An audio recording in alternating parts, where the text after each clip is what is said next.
Hi friends, இது வரைக்கும் சேனலை சப்ஸ்கிரைப் பண்ணாதவங்க சப்ஸ்கிரைப் பண்ணிக்கோங்க. மகாநதி சீரியல் நியூ ப்ரோமோ என்னென்னு பார்க்கலாம். விஜயும் காவேரியும் 2 பேருமே ரொம்பவே ஃபீல் பண்ணிக்கிட்டே இருக்காங்க, ஒருத்தருக்கு ஒருத்தர் பிரிஞ்சு. இன்னொரு பக்கம் பார்த்தோம்னா வீட்டு ஓனர் வந்து சொல்கிறாங்க, எனக்கு தெரிஞ்ச சொந்தக்கார பொண்ணுக்கு விஜய்க்கு கட்டி கொடுக்கலான்னு இருக்கேன், அவங்க ஒய்ஃபுக்கு டைவர்ஸ் கொடுத்துட்டா நல்லாயிருக்கும் அப்படின்னு சொல்லிட்டு அந்த வீட்டு ஓனர் வந்து சொல்கிறாங்க. அவர் கண்டிப்பாக டைவர்ஸ் எல்லாம் கொடுக்க மாட்டார், அவர் தான் அவங்க ஒய்ஃப் மேலே அவ்வளோ உயிராக இருக்கார், அப்படி இருக்கும்போது எப்படி அவரை டைவர்ஸ் தருவார் அப்படின்னு சொல்லிட்டு காவேரி வந்து கேட்குறாங்க.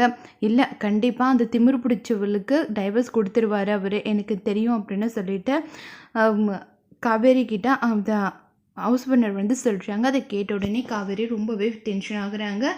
அவங்க ஹஸ்பண்டும் ஆமாம் விஜய்க்கு பேசி முடிக்கலான்னு இருக்கோம் அப்படின்னு சொல்லிட்டு அவரும் சொல்கிறாரு. கரெக்டாக விஜய் வராங்க. காவேரி வந்து நீ உன்னோட ஒய்ஃபுக்கு டைவர்ஸ் கொடுக்க மாட்டேன், என் சொந்தக்கார பொண்ணை கல்யாணம் பண்ணிக்க மாட்டேன்னு சொல்கிறேன், நீ என்னப்பா சொல்கிற, எனக்கு எல்லாமே ஓகே தான் மாமி, நீ என்ன சொன்னாலும் நான் கட்டுப்படுறேன் அப்படின்னு சொல்கிறாங்க. அதை கேட்ட உடனே ரொம்பவே ஷாக்காகி இருக்காங்க காவேரி. இதோட இந்த ப்ரோமோ முடியுது.